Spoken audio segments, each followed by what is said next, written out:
आपकी गति बिगड़ जाएगी, दुर्गति हो जाएगी। लिख लो दिमाग में, डायरी में, क्योंकि ये नोट हो रहा है, आवाज डाली जाएगी, आप बार बार सुन, इनसे बचिए। लिख लो दिमाग में, डायरी में। आप दुख, चिंता, शोक से ग्रसित होकर बड़ा दुख में जीवन व्यतीत करेंगे और आपकी गति बिगड़ जाएगी, दुर्गति हो जाएगी। एक उपासक और एक गृहस्थ के जीवन जीने वाले हर व्यक्ति को श्री गुरु जी की यह बात जरूर सुननी चाहिए।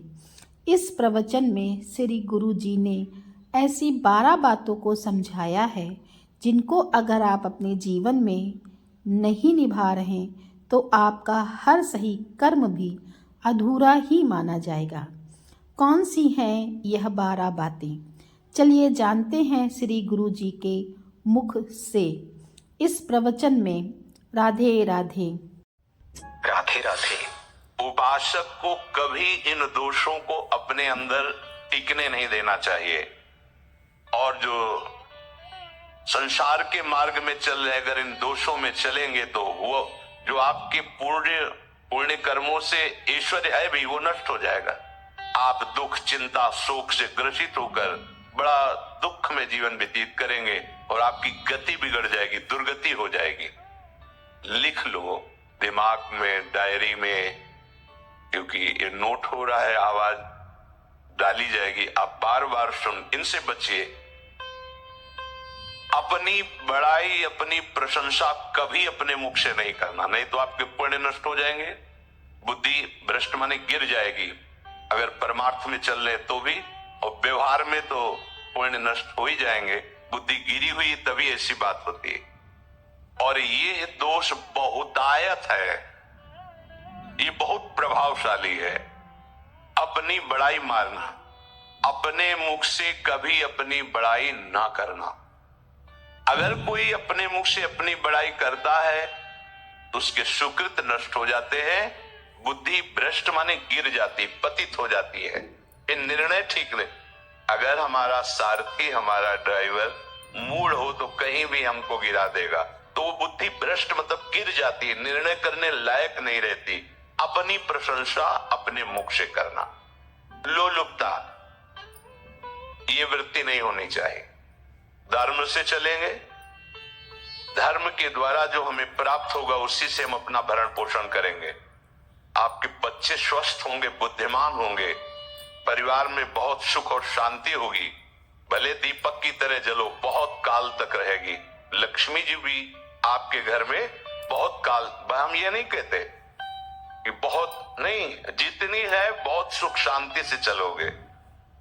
अगर लोलुपता करोगे, हिंसा, छल कपट, व्यभिचार, चोरी, ऐसे धन आ जाए, वो आएगा, लेकिन वो हाइलोजन की तरह आएगा, एकदम प्रकाश और फ्यूज, बिल्कुल अंधकार करके जाएगा। देख लेना, तुम्हारे जो सुख के हेतु है, तुम्हारा शरीर, तुम्हारे बच्चे, तुम्हारी पत्नी, तुम्हारा परिवार, उसको देख के तुम रात दिन जलोगे बिना आग के। ऐसे उनके आचरण होंगे, ऐसे उनके अंग होंगे, ऐसे उनके दिमाग होंगे, ऐसा उनका व्यवहार होगा।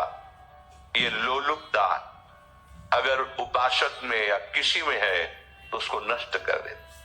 सावधान, यदि आपका अपमान होता है तो आपको उसे सहन करना होगा, उससे आपके पाप नष्ट हो जाएंगे।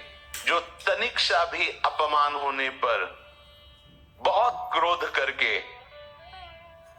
दूसरे का अपकार करने लगता है, ये आपका पतन करा देगा, ये आपको फंसा देगा, हृदय जलेगा, अर्थव्यवस्था नष्ट होगी, पूरा परिवार दुखी होगा। जरा सा अपमान की संभावना में आप किसी से भी भिड़ गए, किसी से भी, कोई प्रवृत्ति आपका पतन कर देगी।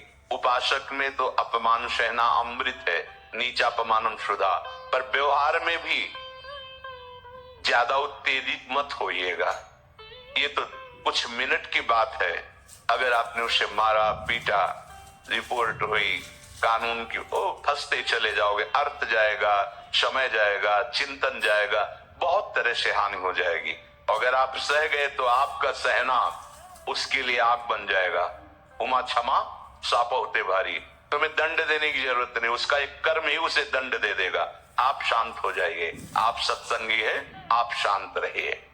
द्वेष भरी बातें, द्वेष भरे क्रियाएं, उन्हीं का चिंतन करके जलते रहना क्रोध से। उपासक को तो क्रोध करना ही नहीं चाहिए, बहुत शांत। ठीक है, अभ्यास में कभी क्रोध हो सकता है, उसको फिर समन करो, अंदर से प्रायश्चित जैसा कि अब गलती हुई, आगे नहीं करेंगे। और व्यवहार में भी क्रोध को आप पीना सीखें।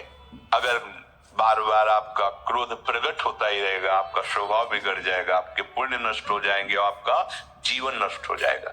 देने वाला उतना दे देगा, आपको आनंदित रहो। पैसा खर्चा सब पूरे जीवन का विध्वंस मचा दिया क्रोध ने। कहीं भी आप देखो, किसी से क्रोध करके देखो, फिर देखो तुम्हारा भजन चल रहा है, तुम्हारे बहुत शांत। ठीक है, अभ्यास में कभी क्रोध हो सकता है, उसको फिर समन करो, अंदर से प्रायश्चित जैसा कि अब गलती हुई, आगे नहीं करेंगे। और व्यवहार में भी क्रोध को आप पीना सीखें। अगर बार बार आपका क्रोध प्रकट होता ही रहेगा, आपका स्वभाव बिगड़ जाएगा, आपके पुण्य नष्ट हो जाएंगे और आपका जीवन नष्ट हो जाएगा। देने वाला उतना दे देगा, आपको आनंदित रहो। पैसा खर्चा सब पूरे जीवन का विध्वंस मचा दिया क्रोध ने। कहीं भी आप देखो, किसी से क्रोध करके देखो, फिर देखो तुम्हारा भजन चल रहा है, तुम्हारी वो आनंद वृत्ति है, नहीं जलोगे। ये क्रोध जो है, ये चाहे व्यवहार में हो चाहे परमार्थ में, दोनों की हानि करने वाला है। आश्रित जनों की रक्षा न करना। अगर कोई हाक कर आपके पास आ गया है, कोई पशु पक्षी या कोई मनुष्य, आपको चाहिए कि अब चाहे हमारे पहले प्राण जाए, उसकी रक्षा करेंगे। जैसे कोई पशु पक्षी किसी भय से आपके सीमा के अंतर्गत आ गया है, अब उसकी रक्षा करनी है आपको। अगर आप स्वयं मार देते हैं या मरवा देते हैं, या आपके सुकृत नष्ट कर देगा, या आपकी दुर्गति का कारण बन जाएगा। अगर वो पाप कर्म आपके द्वारा मन में प्रेरित हो रहे हैं, संकल्प बन रहा है, क्रियाएं हो रही है, दुर्गति पक्की, पुण्य नष्ट हो जाएंगे, दुख अशांति बढ़ती चली जाएगी, कभी शांति नहीं प्राप्त कर पाएंगे। ऐसा नहीं कि जो मन में आवे सो करे। पापाचरण निडर और उत्साहित होकर करना, अगर ऐसे लक्षण है, निश्चित दुर्गति होती है। संभोग का ही चिंतन करना, संभोग में ही मन लगाना, संभोग दूसरी स्त्रियों के साथ करने की भावना रख। रात दिन बैठे बैठे बस यही चिंतन कर, गंदी बातों का, गंदी बातें देखना, गंदी बातें सुनना, गंदी बातों का चिंतन करना। फिर अन्य माताओं बहनों के प्रति काम दृष्टि से देखना। कोई आ जा रही है, दृष्टि से काम भाव से देखना, भोग बुद्धि से देखना, निश्चित पुण्यनाश दुर्गति। बड़े बड़े उदाहरण इतिहास में है, जिन्होंने ऐसा दृश्य नेत्रों से देखने की चेष्टा की, मन में संकल्प किया भोगने का, नष्ट हो गए, चाहे वो कितने बड़े प्रतापी हो। विषमता रखने वाला सब भगवत स्वरूप है। समान व्यवहार, जैसे आपके भोजन है जो आप पा रहे हो, वही सबको दी। बैठने की व्यवस्था, उठने की व्यवस्था, क्रम बाय क्रम, पर उसको भी नीच भाव से मत देखिए। उस कोटि का उसको प्यार दीजिए, दुलार दीजिए, सम्मान दीजिए। इतनी विषमता न फैलाते रहे अपने जीवन में कि आप सबके निंदा के पात्र बन जाए। विषमता, सबको प्यार। हाँ ठीक है, पुत्र का अलग प्यार है, भाई का अलग प्यार है, पिता का अलग प्यार है, पर हमारा व्यवहार प्रीति युक्त होना चाहिए, विषमता भरा नहीं होना चाहिए। अगर हमारे चित्त में विषमता ही रही तो संसार है, प्रभु नहीं है। जीत विषम संसार कीर्ति जग बिस्तर है। जो विषमता पर विजय प्राप्त कर लेता है, वही भगवत प्राप्ति का अधिकारी। ये विषमता बहुत बड़ी हानि है। अत्यंत मानी होना, जहां आपके प्राण कमजोर होंगे, पुण्य नष्ट होगा, आयुश्री सब नष्ट होना है, ऐसे आचरण करवाएगा गुरुजनों के साथ, महापुरुषों के साथ। ये बहुत नीच प्रवृत्ति है। अत्यंत मान प्रियता, मुझे सम्मान मिले, उत्तम प्रवृत्ति है। सबको मान देना, स्वयं अमानी रहना। दान देने की बात कह के मुकर जाना, या दान देकर पश्चाताप करना, दे दिया है, बहुत जल रहे हो, दूसरे से वार्ता कर रहे हो कि पता नहीं क्या यार बुद्धि में हो गया, हमने उसको इतना कहा था उतना दे दिया, क्यों दे दिया, ऐसा ऐसा, मतलब अंदर चिंतन करना, क्यों दे दी तो दिया। इसके बाद जो आप या दान देने की बात कह के मुकर जाना, जैसे आपने कह दिया आपको इतना इतना ऐसा, अब आप मुकर गए, ब्याज सहित तुम्हें देना होगा, ये तुम्हारी दुर्गति का कारण बन जाएगा। ऐसे ही नहीं बोलना चाहिए, बहुत होश से। वाणी एक अमूल है, जो कोई बोले जान, ये तराजू तौल के तब मुख बाहर आन। अत्यंत कृपण होना, ना परिवार को सुखी कर पा रहा, ना अपने को सुखी कर पा रहा है, एक एक सिक्का बैंक में जो मर गया। धन की वास्तविक गति यही है कि अपने परिवार को खूब उसकी अनुकूलता प्रदान करो, उसमें से कुछ हिस्सा किसी ऐसे को जिससे तुम्हें बदले में कुछ लेने की भावना ना हो। कोई साधु महात्मा, गाय, पशु पक्षी, किसी भी जीव बीमार है शरीरधारी, उसके जिससे कुछ कभी लेने की भावना न हो, एहसान की भावना न हो। शो धन धन्य प्रथम गति जाकी, धन्य हो गया उसका धन।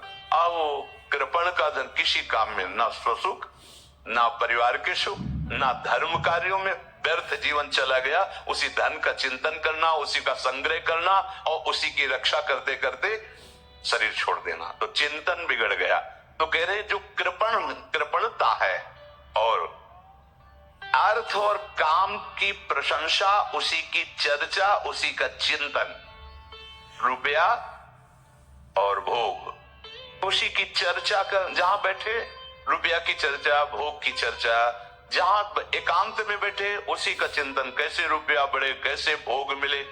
और अगर अवसर मिला तो रुपया अधर्म से आवे चाहे धर्म से, उसको इसकी कोई परवाह नहीं। और जो बालक, स्त्री, पागल, असहाय, जो इनकी रक्षा न करके इनकी हानि करता है, दुर्गति निश्चित है। माना आपकी पत्नी है, उसका स्वभाव बिगड़ा हुआ है, क्रोधी है, कटु वचन बोल, लेकिन आपके ही प्रारब्ध के लिए, माना आपका पति ऐसा स्वभाव वाला है, और आपके ही प्रारब्ध से तो संयोग बना है आकर, अब इसका निर्वाह कर ले जाओ तो पवित्र हो जाओगे दोनों। और अगर झगड़ा और लड़ाई और मारपीट और कहीं हिंसादी के रूप में उतर गए तो फिर और करनी बिगड़ गई। बालक है, आप उसको ज्ञान नहीं कि आप पवित्र है, क्या आप पवित्र है, उसको ज्ञान नहीं कि आप उसके साथ व्यवहार अच्छा कर रहे कि बुरा कर रहे। रक्षा करनी है आपको, शोषण नहीं करना। कह रहे स्त्री, बालक और पागल, जैसे विक्षिप्त है, पागल है, आपको रक्षा करनी है। अगर आपने इन दोषों को स्वीकार किया तो निश्चित आपकी दुर्गति होगी, न इस लोक में आपको शांति मिलेगी न परलोक में। इसलिए इन दोषों को बार बार सुन करके और हृदय में जांचो कि कहीं है तो नहीं, अगर है तो सत्संग, भजन बल, भगवत प्रार्थना के बल से इन दोषों का त्याग कर दो, जीवन मंगलमय हो जाएगा। आशा करती हूँ कि गुरु जी के प्रवचन से आपके जीवन में सकारात्मकता आएगी और आप प्रसन्न रहेंगे। आपको ये वीडियो पसंद आया है तो कमेंट में राधे राधे लिखें, वीडियो को लाइक करिए और चैनल को सब्सक्राइब करिए। राधे राधे।